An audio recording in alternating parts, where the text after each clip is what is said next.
The morning started out rainy as we made our way toward I-75.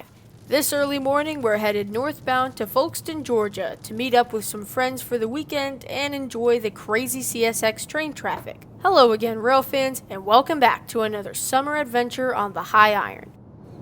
We hit sunrise just north of Wildwood, and by the time we're in Ocala, the sun is peeking over the grassy, cal-grazed hills. About an hour later, we're paralleling CSX's giant Baldwin yard. About 30 more minutes north, and we've arrived in Folkston, Georgia, just before 10 a.m.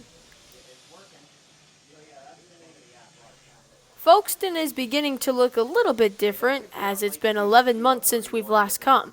Some new equipment boxes have been replaced and some trees cut down for new businesses, but other than that, it's still good old Folkston. This morning we've lucked out, and as any time in Folkston, we've got a train coming. It's QO37 lighting up the scanner from Ponoka Yard in Charlotte, North Carolina to CSX's Moncrief Yard in Jacksonville.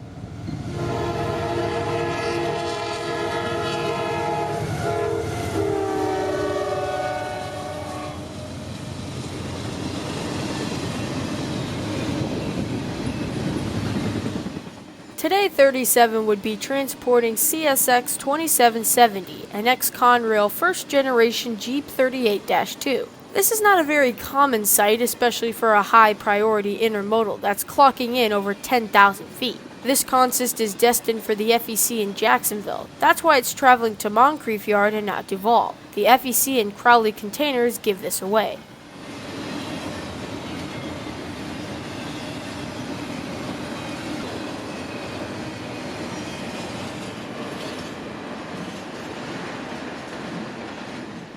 After 37, we would have a short break before the action continued, which would give us more than enough time to inspect some of my HO scale trains and my friend Daniel's operational mechanical crossing bell.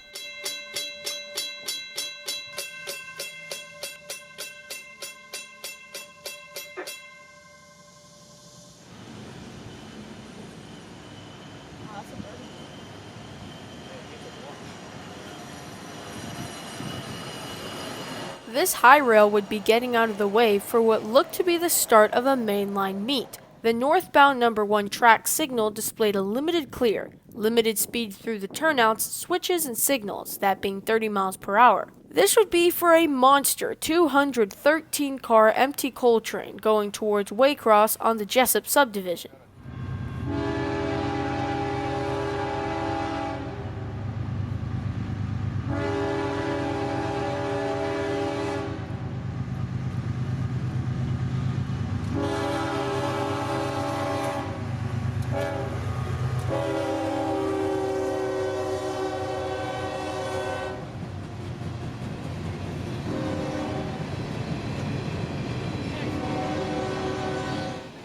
These two GE wide cabs would be doing all of the pulling today. Believe it or not, no DPUs on this beast. We thought this would be an abnormally long EO13, until after further research we discovered that this was an EO13 and an EO40 combined. An empty coal train out of Jacksonville and another empty coal train out of Orlando, all in the same consist, what we rail fans call a PSR special.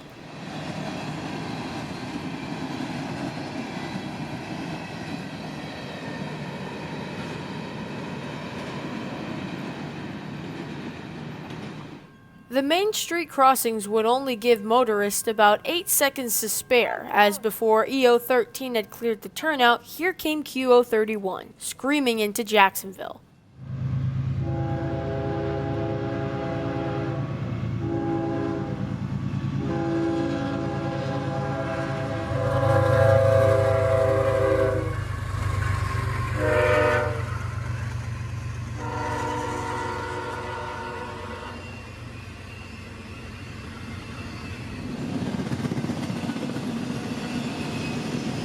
QO31 would be an astonishing 5 hours late this day, making him pass us in perfect light.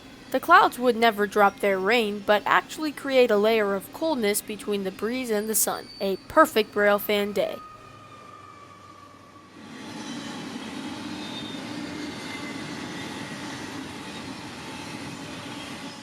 Give it another 20 minutes, and before we can even think about going for lunch, the number 1 main track would display a medium approach. But what northbound comes through at lunchtime on a Friday? Well, it's Q220, speeding up to Waycross, but ultimately Montgomery, Alabama, switching Sanford and Baldwin, Florida on the way north.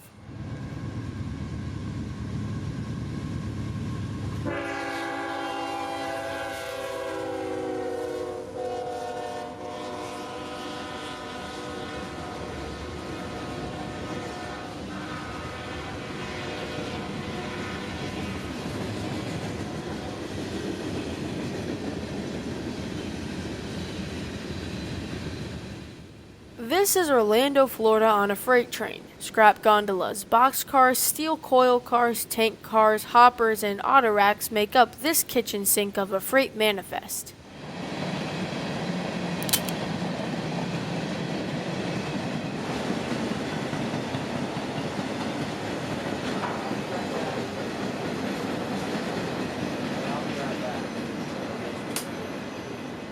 Right after 2:20, we stopped by the Cane Pole Cafe, a local restaurant right next to the platform. Today's special was fried catfish. This is their lunch meal with sides of cheesy grits, baked beans, and an iced tea. Delicious.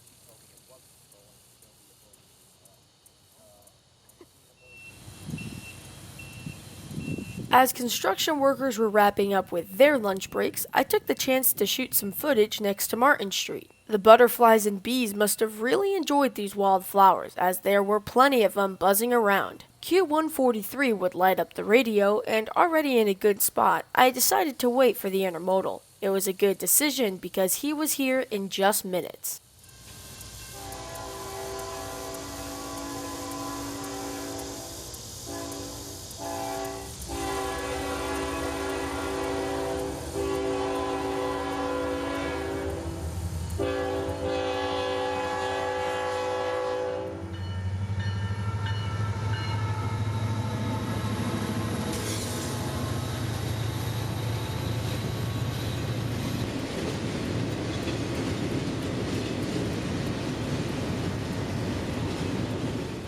Q143 is intermodal traffic from Osborne Yard in Louisville, Kentucky to Jacksonville's Duval Ramp. Today he was a short one, clocking in at 3,735 feet.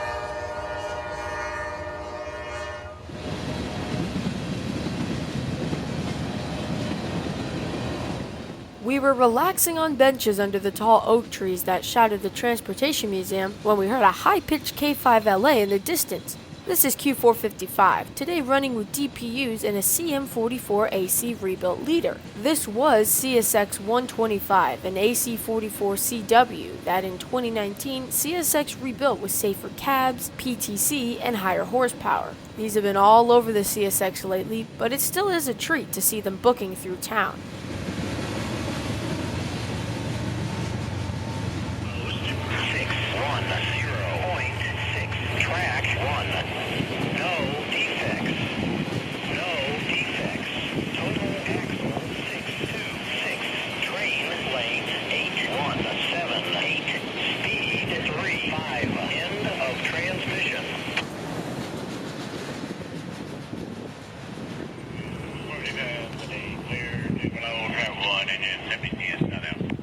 Q455 would be meeting a northbound train at Boulogne, so once the auto wrecks cleared, we were able to see the approach limited signal set for this train. Minutes later, a headlight appeared and the red-hot Q032 was racing through town with another DPU setup.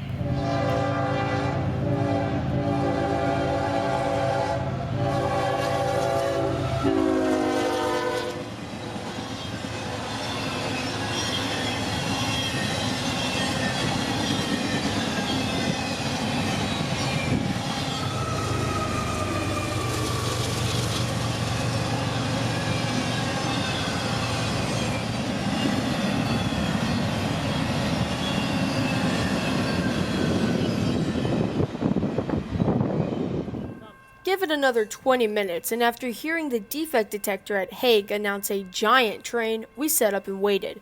The radio said that it was NO52, but loaded coal trains aren't usually 12,000 feet long. It had to be another PSR special.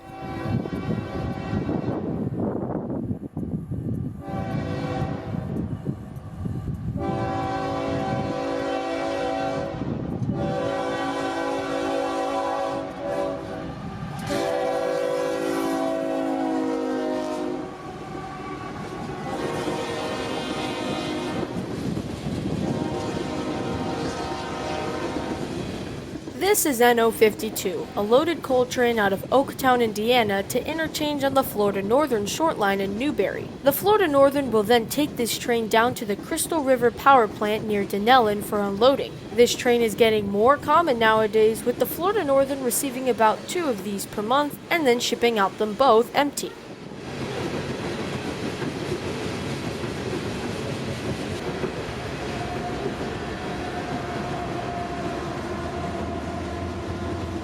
Aha, there's the PSR. After a DPU duo, here comes a manifest train hooked onto the coal train.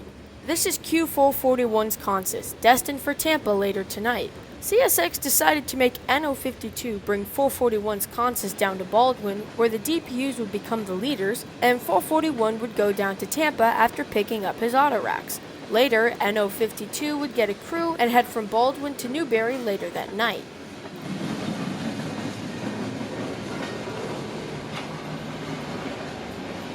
About 20 minutes after NO52 had passed, the northbound signal on Track 2 displayed a medium approach medium. This would take our northbound from Track 2 onto the Jessup sub towards Waycross and tell him to slow down over the switches but proceed at medium speed. The crew had been calling signals as an A764, with the lead engine being 4087, which for CSX is an SD40-3. But when we heard the horn and saw where the headlight was located, we knew that we were in for a special treat.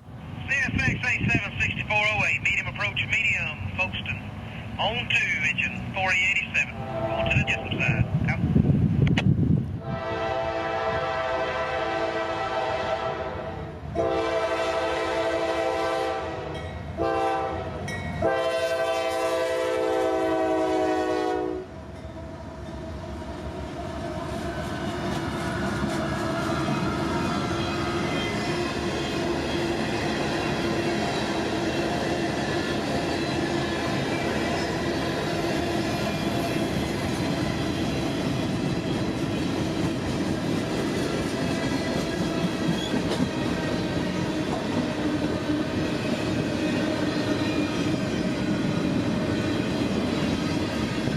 With a Norfolk Southern AC-44 C6M rebuild in the CSX First Responders Training Consist, this was one heck of a catch. The CSX Safety Consist is made to train first responders to handle rail-related emergencies. From how to climb a tank car to stopping an ethanol or fuel leak, this small consist is used to train all firefighters, policemen, and in some cases, the Army. This is my first time seeing it, and boy was it a surprise. This train started the day in Waycross and went south to Baldwin, and after stopping in Jacksonville in the afternoon, he's returning with a full head of steam. If you'd like to know more on these operations, check out my CSX 101 series in the playlist category above. Defect detector. File post 610.6. Track 2. No defects. No defects.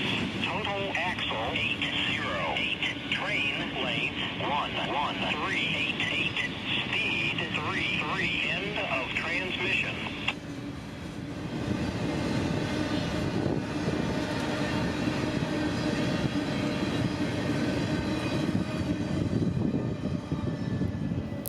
The action continues as now the northbound number 1 main is showing a limited approach. In the midst of this railroad highway, the Charlton County High School football team would be having an away game this night, which meant all the residents that weren't watching trains would be at the little tailgate party taking place on Depot Street, right next to the museum. About 5 food trucks would show up, and we'd take advantage of them and get some more authentic southern barbecue. Dinner's cut short though because we've got that northbound coming, and coming very soon. It's Q20209.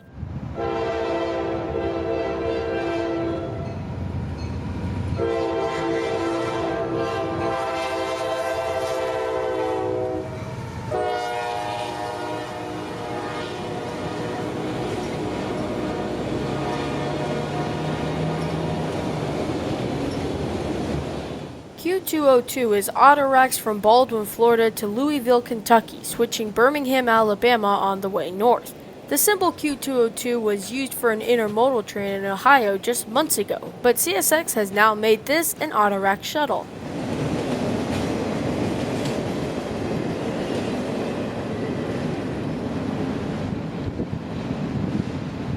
Q202 was getting that limited approach because he would be stopping at Hague to let another train, Q026, pass him there. The number 1 main track now is displaying a medium approach medium, which would be the correct alignment for 26 to pass. Oh wait, hold on a second, now the number 1 main is showing a limited approach again. What's happening here? Well, because Amtrak 98 had just left the station in Jacksonville, he was now lined for Main 2. So that meant Q026 would diverge tracks at Boulogne and diverge once again in Folkston towards Waycross. We didn't have much time to analyze this though, because 26 would set off the detector at milepost 610 and would be here in seconds.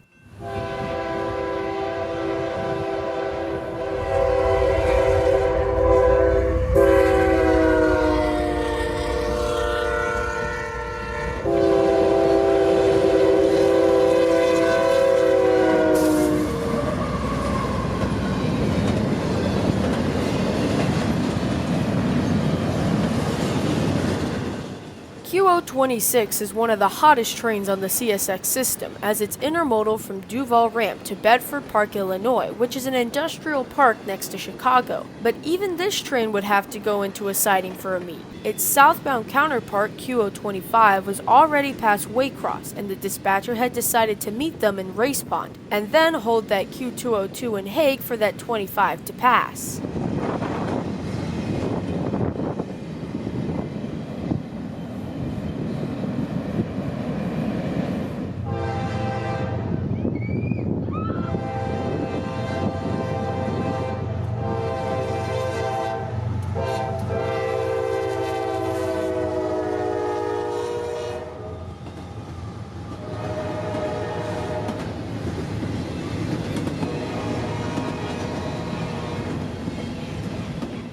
Walking back to the depot and the festivities, we would only have minutes to set up for Q026. All of us were nervous that this train would cover up Amtrak 98 because we picked the sunlit side, but thankfully he passed with seconds to spare. Q025 and 26 were late today, making them a part of the Folkston evening rush.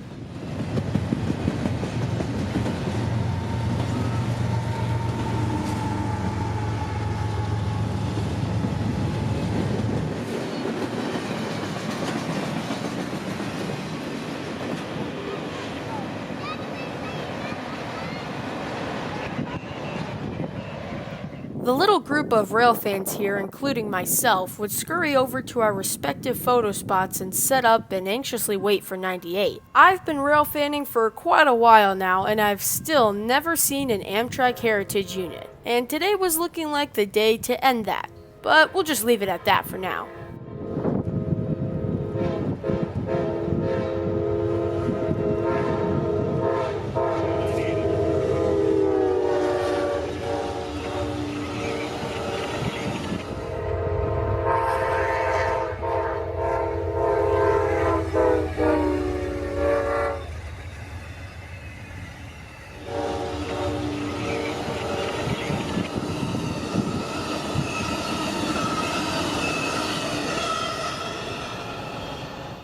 Well, that was quick. As soon as 98 had come, he was gone. Seconds later, the number 1 main track shows a restricting lunar white signal, something pretty rare to see on these signal masts in Folkston.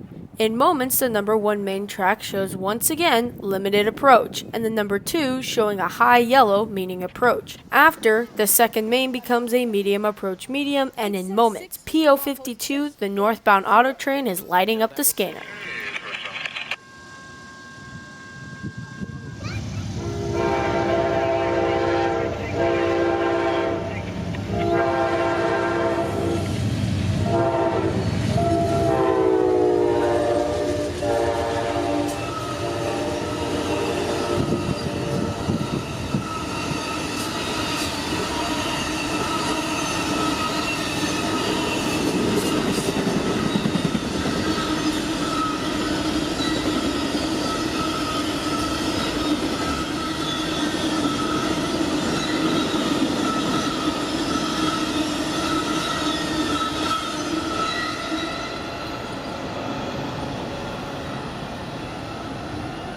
Give it another 10 minutes and that mystery northbound is calling signal after signal right in front of us, although we can't make out who he is. That approach limited would finally be knocked down by Q45210, Miami to Waycross Daily Freight, working Okeechobee, Winston, and Wildwood all on the way north.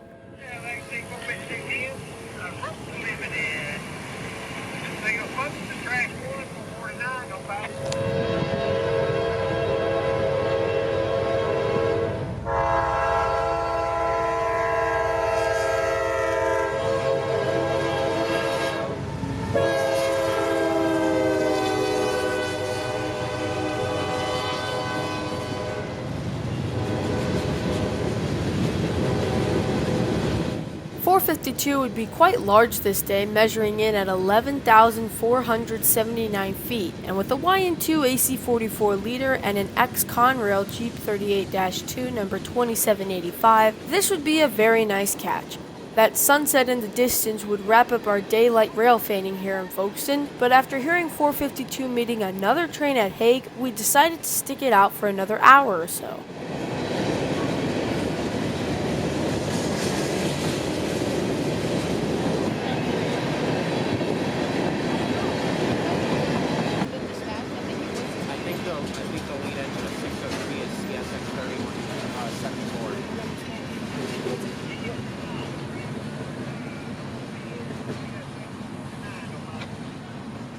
We would check the southbound signals, and lo and behold, there was a high green for something coming out of Waycross on track 2. Remember that Q202 we just caught? Well, this is his counterpart train, Q203, southbound loaded auto racks from Louisville to Baldwin.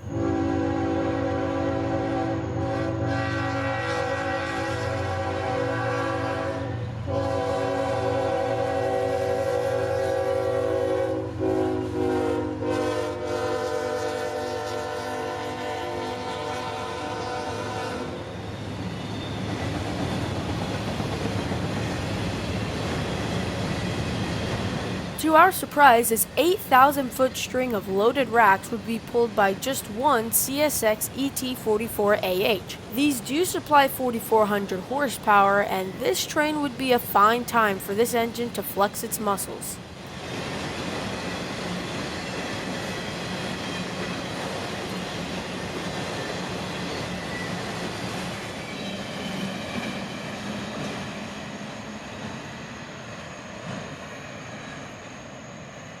Running on approaches and right on 203's markers would be Q603, an evening staple here in Folkston, this day running past at just after 8:30 p.m. More GEVOs on this Waycross to Winston mixed freight, hauling phosphate empties, rock loads, and some box cars that would make up this train for the Bone Valley.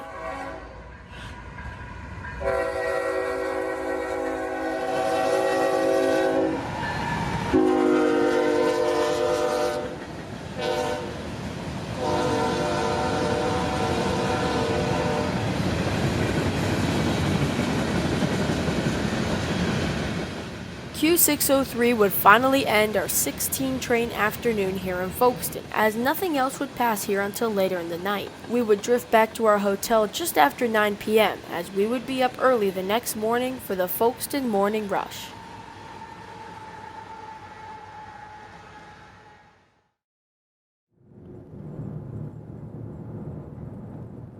It's just before 5 a.m., and after scrambling out of the hotel, we're driving back into town. At this time, I wasn't sure if we had missed the southbound auto train, but that question would be answered as soon as we pulled up to the Love Street crossing. No time for a tripod, but at least we got to see it.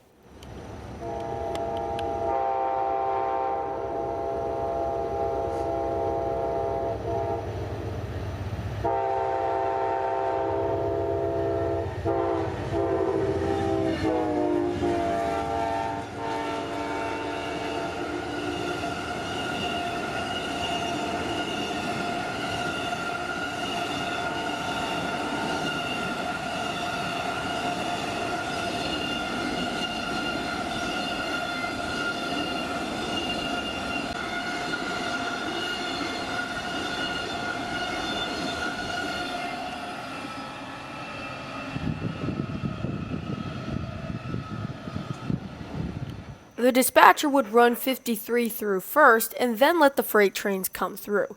AutoTrain revealed a limited approach on track 1, yet we had a hot rail on track 2. It's A764, a local turn out of Waycross heading south to Baldwin with a very nice consist this morning, 8 locomotives in all, passing just after 5 a.m.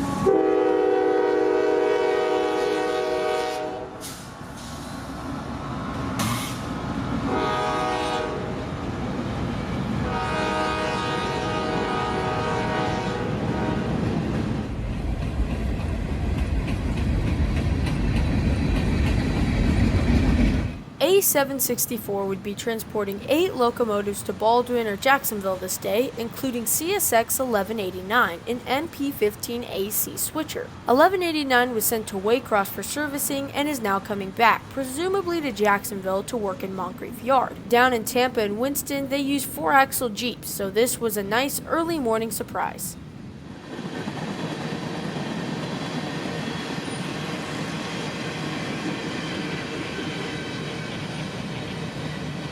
.764's passing would improve the number 1 main signal, now displaying a limited clear. This is telling the northbound's crew to pass the switches at medium speed, and when their whole train clears the turnout, throttle back up to track speed. The gates would once again lower in minutes, this time for EO52, coal empties off the Florida Northern and Crystal River to Evansville, Illinois.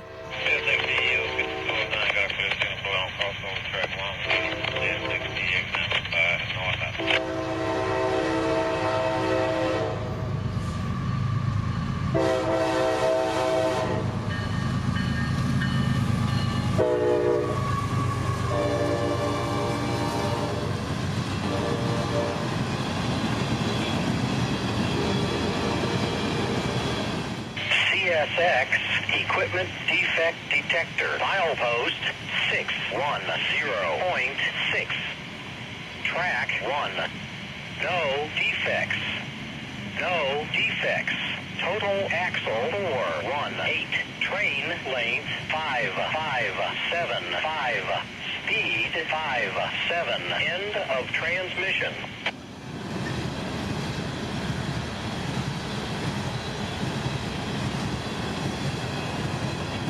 It would be after sunrise that we would hear anything on the scanner again. NO13 and PO91 were looking like they would run through Folkston at about the same time, but Q604, his lead engine, and the dispatcher would have other plans. Well, we're about to get something that already has happened in this little 2-day excursion.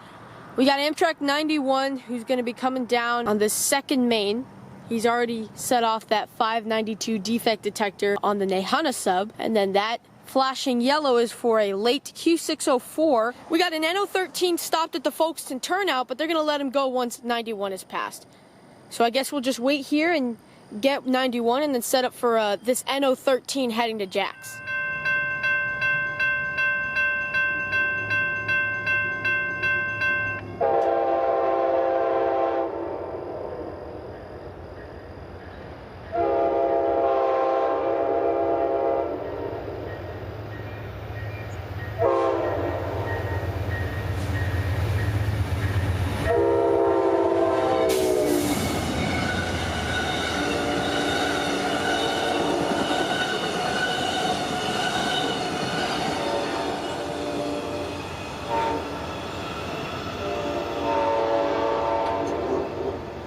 It would be less than 5 minutes until NO13 would depart from the Folkston turnout signals, and for a train this long and this heavy, he got started quickly, and I mean fast. NO13's crew would be throttling up those big GEs, and it didn't look like they were enjoying it one bit. But the stark contrast from a cruising Amtrak and a big revving freight train was really a sight to see and hear.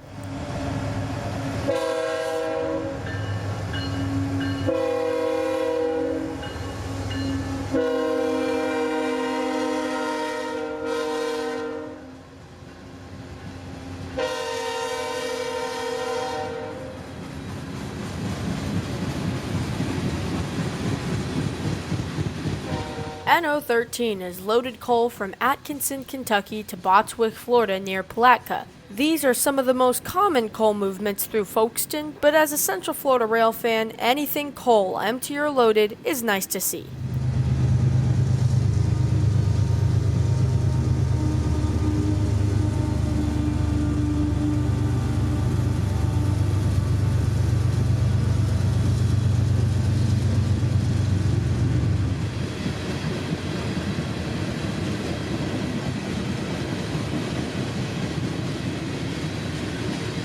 A beeline southbound out of Folkston right now. Nothing happening there. 604 is stuck on the main line. He's got a dead engine, and then they're going to get a new engine from Jacksonville. So he's going to be 2 hours till he gets to Folkston, and then 97 with nothing special. So we're heading to Baldwin, trying to get a K810, but it's going to be a really close meeting time. So we'll see if we can get him. If anything, we'll just hang around there until we need to go home. In about 20 minutes, we're pulling into Baldwin. I've seen a service road branch right off of 301 at the South Baldwin signals, and I've always wanted to see where it leads. Well, with two trains racing northbound, we pulled up to a high green on one main and an approach on the other. The green would be knocked down first by Q220, more merchandise and auto racks out of Orlando, with probably the nicest crew of the whole trip.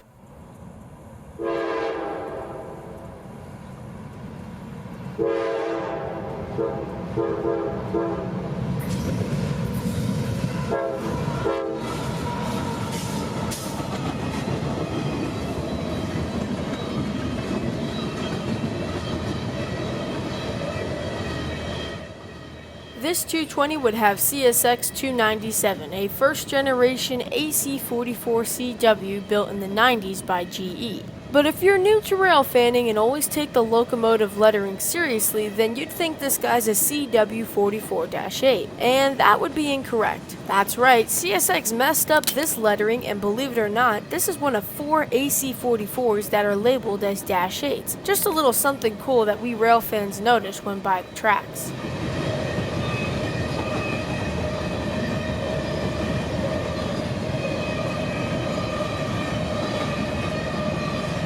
Another thing we noticed was that 220 would have a small cut of Herzog work train cars. In about 2 months, you'll start to see these all over the system, as in the southern end of CSX, they tend to schedule work crews in the wintertime when the weather is nicer and better to work in. These weren't a rare catch, but an unexpected one at that.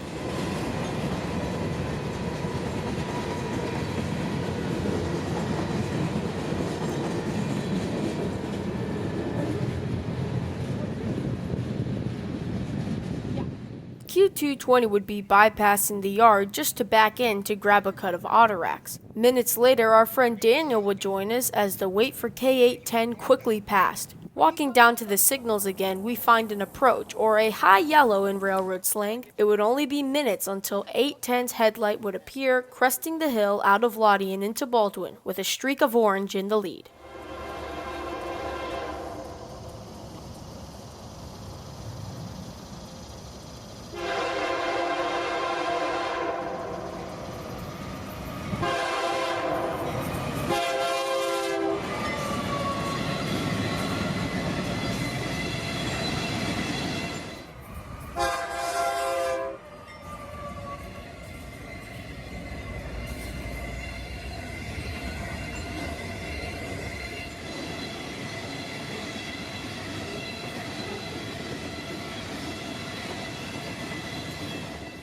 K810 is loaded phosphate hoppers out of the Bone Valley to Cicero, Illinois on the BNSF. Today he's sporting 4 locomotives, including a BNSF CW44-9 liter and a Ferromex SD70 Ace trailing third. This was a train we'd thought would have to stop in Baldwin, as he had rock hoppers on the tail end of him, but he would end up bypassing that Q220 and running straight to Folkston and into Waycross for a crew change.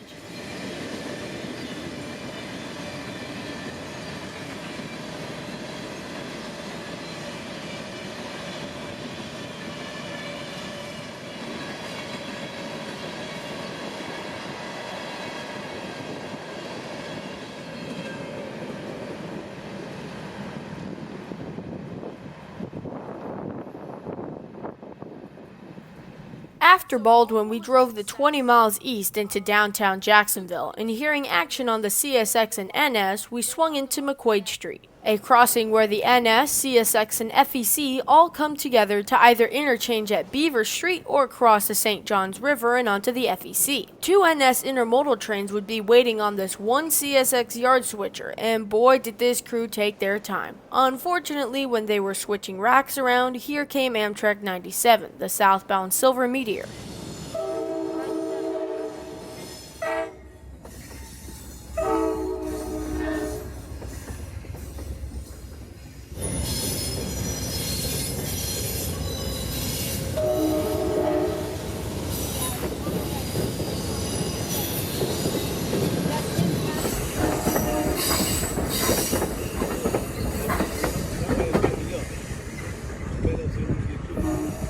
That's probably it.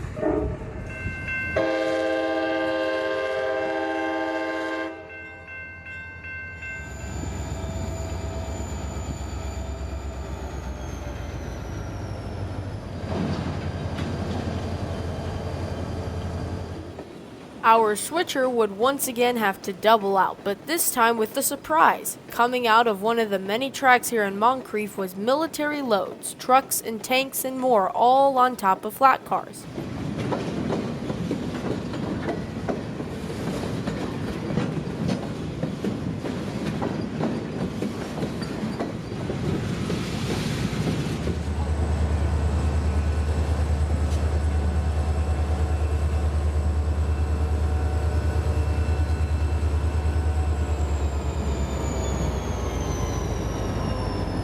The switcher would pull back out of the yard and then push back into a different track, which would give the NS permission to head out. And boy was this crew ready to go. The drawbridge over the St. Johns was down, so only seconds after the signal turns yellow, NS 221 was off and running.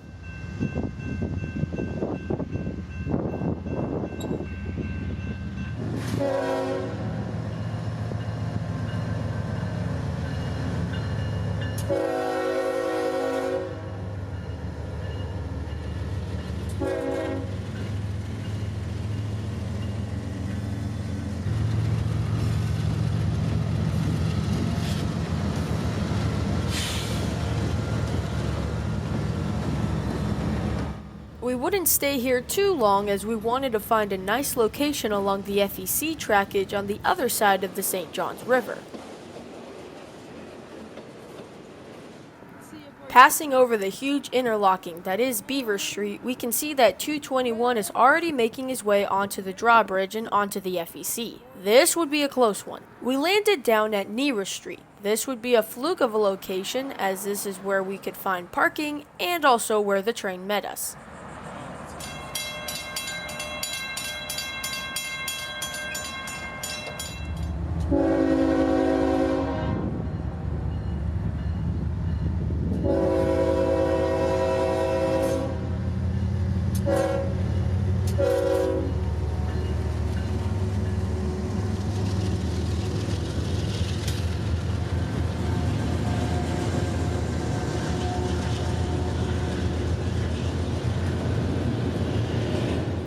This train would be heading into FEC's Bowden Yard for interchange on the FEC. This would also be our 30th and our last train of the trip. We were on the coast of Jacksonville and still had a 3-hour drive back home. So here's where we called it a day. Thanks for watching, everyone, but until we meet again upon the high iron, this is Christian from Multicolor Films. End of transmission.